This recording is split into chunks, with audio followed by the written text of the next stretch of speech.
Hey guys, you're watching On the Radar with Nick, and obviously, I'm Nick, here to give you all the stuff that's coming out in the world around you. So let's start off this week with movies. So out right now, in theaters, we have Thor Ragnarok. 10 out of 10. My favorite Marvel movie to currently come out. And I think one of the reasons I love this movie so much is it's based off a Thor story arc. A Hulk story arc. It's a smart movie. The whole storyline is smart. Like the decisions the characters make and how they go about things is very complex, and it makes you think like, wow, I wouldn't have thought that they would go that direction, but they did. Definitely go see it while it's out. It premieres on Hulu exclusively on the 21st of this month. And honestly, the trailer was phenomenal. So up until this point, I've only been able to see this image of the characters, and they look spot on to their comic counterparts. And the trailer is so close to the source material that I don't believe how they could screw the show up. It seems like they're literally visually recreating the source material, plot, by set. Everything looks identical to what I've read. And there's so much potential in this show that it could basically tie in the whole Marvel universe. I think it's awesome. I'm excited. I'm gonna get a Hulu just to watch this. Alright, let's move on to video games.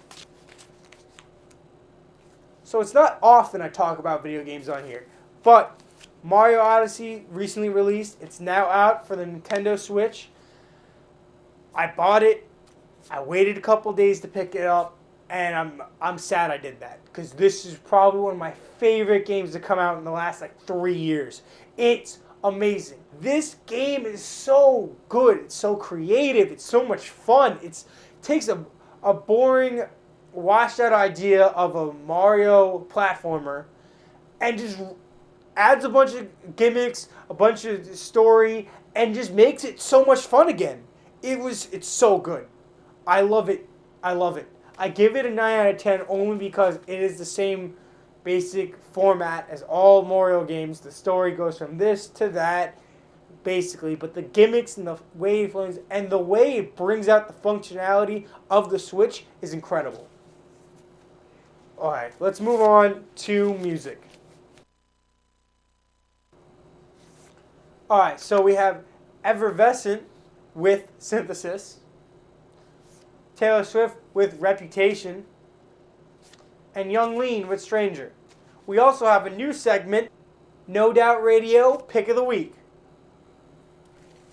So this week we have a single released by BMB Space Kid called Vibrant, featuring Sonny Cullen.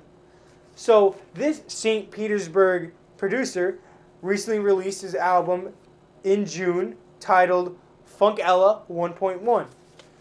It had a bunch of funky contributions, and it's a really cool listen. So give it a listen. Okay, so brutally honest, the way it works is the guys in the control room send me some things to give my brutal, honest reaction for. So let's get started.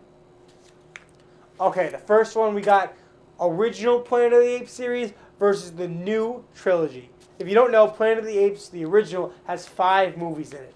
And I love them all. I own the box set. I watch them constantly. The first 2 movies, however, stand out because I think it's a standalone story.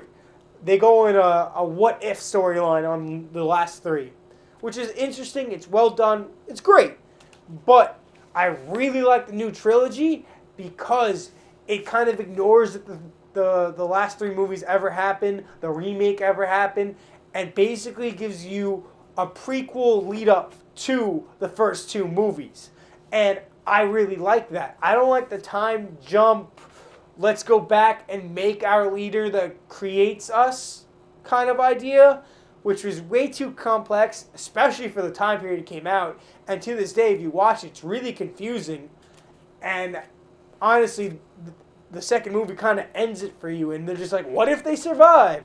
The first 2 movies with Charleston Heston, though, are iconic. It's iconic. The new trilogy, especially the last one that recently came out, was really well done, really well produced, and had great story.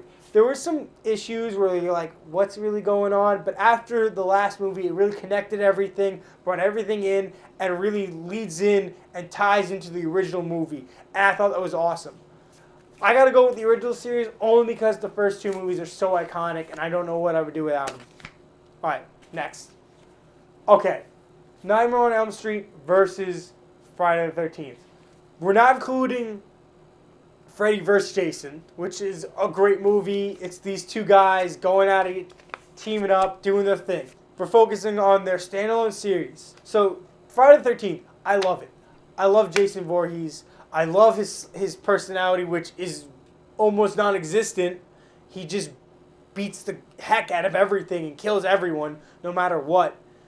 But he's not even in his first movie, so it kind of hurts the series. It's his mom, and then you get that weird kid jumping out over the boat. It's weird. And then Jason X is weird too. He basically becomes a predator in space.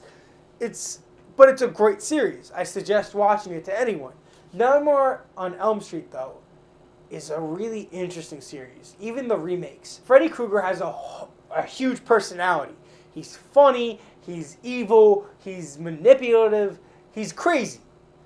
And he lives in your freaking dreams. It gives him so much more character and he's so more developed, I feel like. Because you can't escape sleep. You fall asleep, you're dead.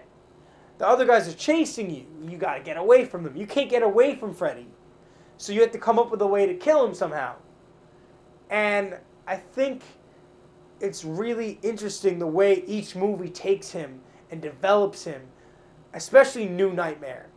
Because New Nightmare basically takes the actors that played the original characters in the first movie and says, oh, Freddy's after you now. And I thought that was like, whoa.